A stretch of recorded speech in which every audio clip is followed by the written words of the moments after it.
lagi di Cahaya Hati Indonesia Ramadan. Masya Allah, alhamdulillahirrahmanirrahim. Saat ini kita sudah bersama guru kita yang dimuliakan oleh Allah Subhanahu Wa Taala, Kiai Haji Khalil Nafis. Assalamualaikum Kiai. Waalaikumsalam warahmatullahi wabarakatuh, Mas Ali. Sehat Kiai. Alhamdulillah. Rabbil alamin. Ini Kiai luar biasa nih. Sudah 22 hari kita Mas. Iya benar. Berarti malam ini malam ganjil nih Kiai ya? Ya 23. 23 ya. Di Sab'il Awakhir, bukan hanya 10 terakhir tapi 7 terakhir di bulan Ramadan itu kemungkinan turunnya Lailatul Qadar. Amin, semangat nih malam ini ya ibadahnya pastinya ya. Baik Kiai, ini luar biasa, ini subtemanya dinantikan pastinya ya. Muslihat atau tipu muslihat Dajjal, Masya Allah. Silakan Kiai. Assalamualaikum warahmatullahi wabarakatuh. Assalamualaikum warahmatullahi wabarakatuh. Alhamdulillahilladzi khalaqal insana fi ahsani taqwim. Tsumma radadnahu asfala safilin illal ladzina amanu wa 'amilus solihat. Wassalatu wassalamu ala Rasulillah wa ala alihi wa ashabihi wa mawala. La haula wa la quwata illa billah. Subhanaka la ilma lana illa ma 'allamtana innaka antal alimul hakim. Bapak Ibu jamaah pemirsa Cahaya Hati Indonesia dimanapun berada, sore hari ini di bulan Ramadan kita ini akan membicarakan berkenaan dengan masalah tipu muslihat Dajjal. Jadi kita belum ketemu dengan Dajjal, Mas Ali, tapi insya Allah kita bercerita karena diceritakan oleh Rasulullah Sallallahu Alaihi Wasallam, la yantiqu anil hawa in huwa illa wahyu yuha. Tak pernah bicara dari dirinya sendiri, tapi itu wahyu dari Allah Subhanahu Wa Taala. Maka kita mempercayai di akhir zaman itu akan ada Dajjal. Dari dajalah dajjal, malbus karena bercampurnya keburukan, kejahatan di dalam disebut dengan dajjal. Kita menyebutnya masih dajjal ya. Makanya kita berdoa itu mengikuti hadis Rasulullah sallallahu alaihi wasallam, idza tashahhada ahadukum ya falyata'awwad ya. Kalau Anda dalam tasyahud akhir, falyata'awwad min arba'in, maka mohon lindung dari 4 hal. Wa qala sallallahu alaihi wasallam, Allahumma inni a'udzubika min adzabil qabri wa min adzabi jahannama wa min fitnatil mahya wal mamati wa min syarri fitnatid dajjal. Kalau kita sudah tasyahud akhir di salat kita, kalau subuh ya pas tasyahud, kalau zuhur, asar atau isya di tasyahud yang kedua pas mau salam. Di tasyahud terakhir itu diminta untuk minta lindung kepada Allah dari 4 hal. Yang pertama, Allahumma inni a'udzubika min fitnatil qabr, min adzabil qabri, minta lindung dari siksa kubur. Mudah-mudahan Allah tidak menyiksa kita di alam barzakh. Diselamatkan oleh Allah Subhanahu wa taala. Mohon lindung setiap salat kita di akhir salat sebelum salam. Wa min adzabi jahannama, dari siksa api neraka. Minta lindung kepada Allah Subhanahu wa taala. Tentu karena di hari ba'ats kita lalu ada hisab, apakah ke sorga atau ke neraka. Kadang-kadang mau ke sorga mampir dulu di neraka. Minta lindung kepada Allah langsung sorga saja. Wa min fitnatil mahya wal mamati, mohon lindung dari fitnahnya kehidupan. Dari banyaknya paham, banyaknya gaya hidup, biaya hidup murah, yang mahal gaya hidupnya. Jadi kita mohon lindung kepada Allah dari fitnahnya kehidupan. Kadang-kadang ilmu yang baik, ilmu yang banyak kalah karena apa? Fitnahnya kehidupan, karena harta, karena pangkat, karena jabatan, bahkan karena gak enak teman. Wa fitnatil mamati, dan fitnahnya kematian, naudzubillah, daripada mati kafir, mati tidak membawa iman. Kita doa Allahumma amitna alal Islam, minta mohon kepada Allah agar mati kita mati bawa Islam. Yang kita akan bahas min syarri fitnatid dajjal, dan mohon lindung kepada Allah dari apa? Keburukan fitnahnya Masih ad-Dajjal. Isa al-Masih dan Masihid Dajjal. Jadi Masih itu menurut ulama banyak sekali maknanya, tetapi bisa bermakna 2 sekaligus, disebut dengan makna musytarok. Maknanya 2. Masih itu sangat baik, ada masih bermakna adalah kesesatan. Jadi al-huda petunjuk dalam Masih itu seperti Nabi Isa, ada al-Masih itu yang sangat buruk kesat seperti Masihnya adalah ad-Dajjal. Kita mohon lindung kepada Allah dari fitnahnya Dajjal. Siapa itu Dajjal? Diminta oleh Rasulullah SAW untuk mewaspadainya. Ma bu'isa nabiyun illa anzara bil a'waril kadzab ala innahul a'war wa inna rabbakum laisa bi'a'war.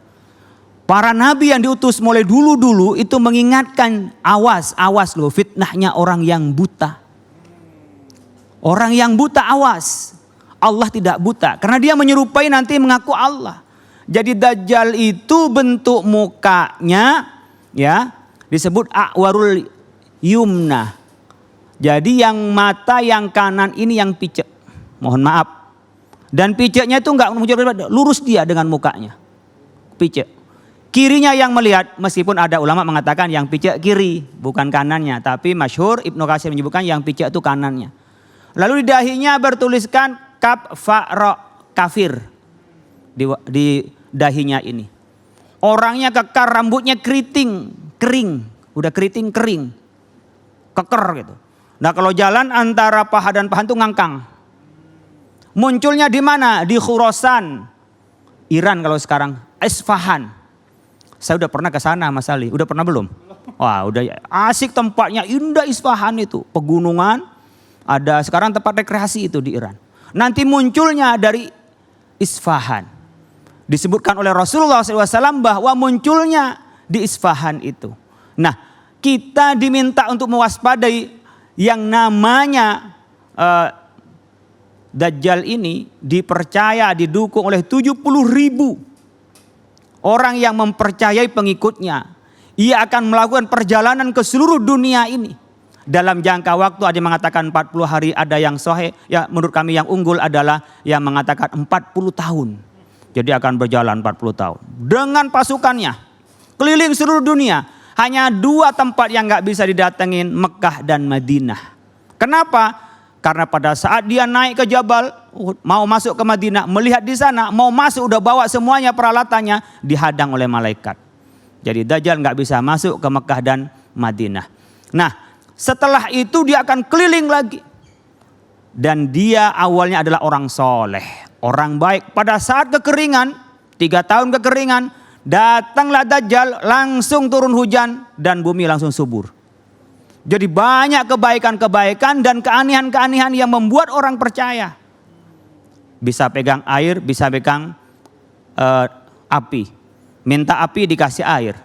Tapi kalau dia umpamanya tidak beriman, orang dibunuh. Yang beriman tambah sesat ngikutin dia. Itu dari caranya Dajjal. Setelah dia mengaku orang soleh, dia kemudian membangun kerajaan. Dari membangun kerajaan dia banyak pengikutnya karena memang hebat Dajjal itu. Lalu dia mengaku sebagai nabi. Ya, ngaku-ngaku nabi. Terakhir dia ngaku apa? Dia ngaku Tuhannya. Sekarang mungkin sifatnya Dajjal banyak. Tapi Dajjalnya belum keluar. Tapi sifatnya Dajjal sudah mulai banyak. Orang yang ngaku-ngaku hebat. Orang yang bikin kerajaan. Bahkan yang ngaku Tuhan. Itu sudah ada. Yang ngaku nabi udah banyak. Maka biasanya ada sebagian riwayat menyebutkan nanti sebelum Dajjal itu keluar ada 30 rentetan orang yang ngaku nabi. Jadi nanti ini fitnahnya akan, kenapa disebut fitnah? Kerusakan yang akan muncul. Dia akan bergerak ke seluruh muka bumi ini selama 40 tahun. Lalu kemudian dia akan datang ke Baitul Maqdis. Sebagian riwayat dia juga tidak bisa masuk ke Baitul Maqdis dan tidak bisa masuk ke At-Tur. Nah sebelum masuk Baitul Maqdis dia ada namanya Ad-Dukhan, ada di pada seberang itu.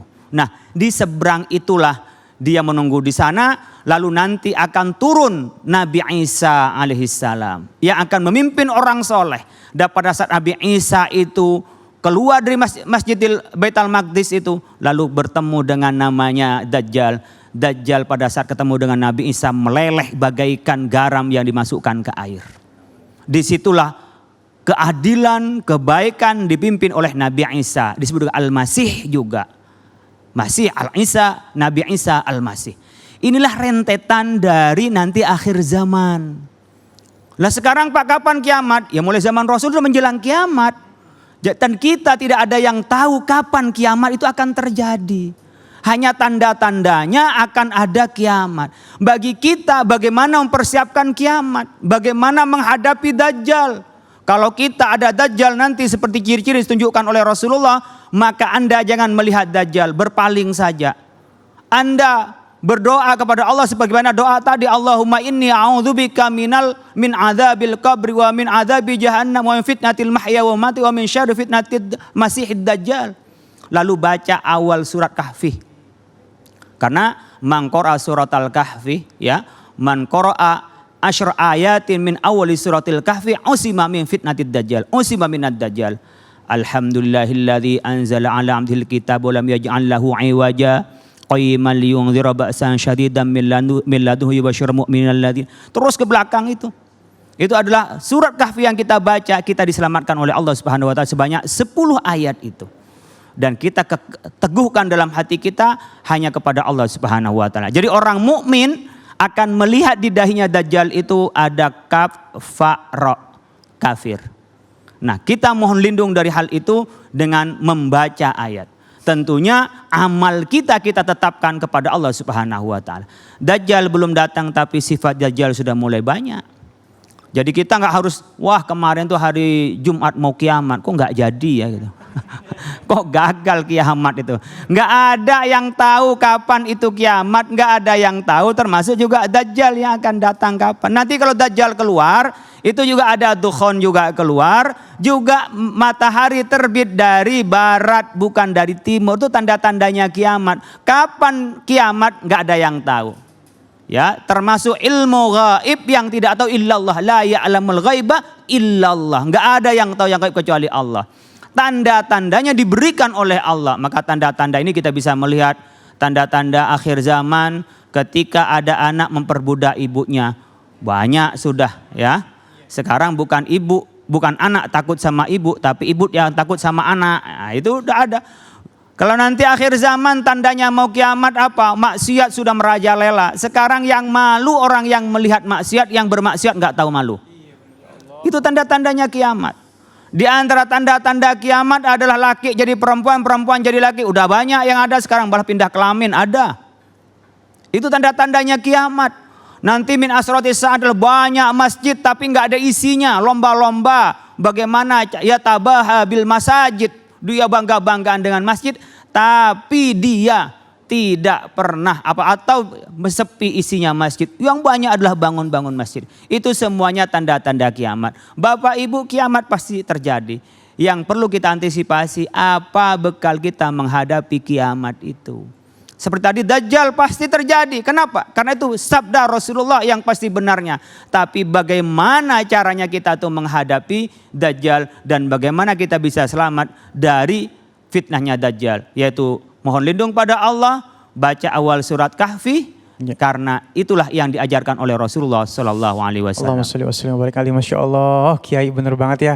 Kita ini udah di akhir zaman, ciri-ciri akhir zamannya udah ada, tapi kita nggak boleh nentuin kapan kiamatnya Kiai ya, nggak bisa ya. Terus mungkin sedikit nih Kiai, kemarin itu kan sempat ada jadi yang tas bener tadi Kiai udah jelaskan tuh, menjadi was-was nih kita semuanya, karena kalau bahasa Jawanya digatok-gatok kayak ditemu-temuin gitu ya.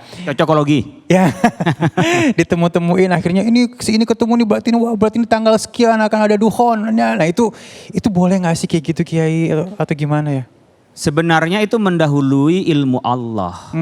Karena kita nggak tahu kapan kiamat itu akan terjadi dan Allah sengaja rahasiakan. Biar kita ini terus bekerja produktif dan kita mempersiapkan. Nggak kiamat pun kita mati. Jadi mau kiamat mau nggak kiamat kita ada umur yang Allah sudah tentukan. La yastaqdimuna sa'ata wa la yastakhirun. Nggak maju sedikit nggak mundur. Jadi kita nggak usah takut sama kiamatnya. Tapi apa bekal kita tuh menghadapi kiamat. Tanpa kiamat kita mati dan akan dihisab oleh Allah. Itu hanya Allah memberikan pengetahuan bagaimana di akhir zaman itu nanti tanda-tandanya. Begitu juga para sahabat. Pada saat itu berkomentar di depan Rasulullah SAW. Lalu Rasulullah menjawabnya, inilah tanda-tandanya kiamat. Soal kapan? La ya'lamul ghaiba illallah. Itu termasuk gaib yang tahu hanya Allah Subhanahu wa taala. Oh, Masya Allah ya. Jadi luar biasa nih, kita lebih tenang istilahnya dengan apa yang disampaikan oleh guru kita. Terima kasih. Tenang, Kiai. jadi nggak usah takut kiamat. Yang mau nikah nikah saja. Yang mau cocok tanam cocok tanam. Cocok tanam. Ya, yang berbuat baik berbuat Berbuat baik. baik. Jadi wah saya malas nih Pak mau kerjakan apa? Besok aja udah kiamat. Gitu. Allah kirim. Jadi besok kiamat sekarang bisa nanam tanam. Besok kiamat sekarang bisa kerja ya kerja. Kerja, Masya Allah. Besok kiamat sekarang bisa nikah nikah. Gitu. Nikah. Oh, Masya Allah ya. Baik. Ya, jamaahku yang dimuliakan Allah Subhanahu wa taala, sesaat lagi kita akan bertemu dengan guru kita Al Ustadz Ahmad Ridwan dengan subtema kita kejamnya fitnah akhir zaman. Tetap bersama kami di Cahaya Indonesia Ramadan.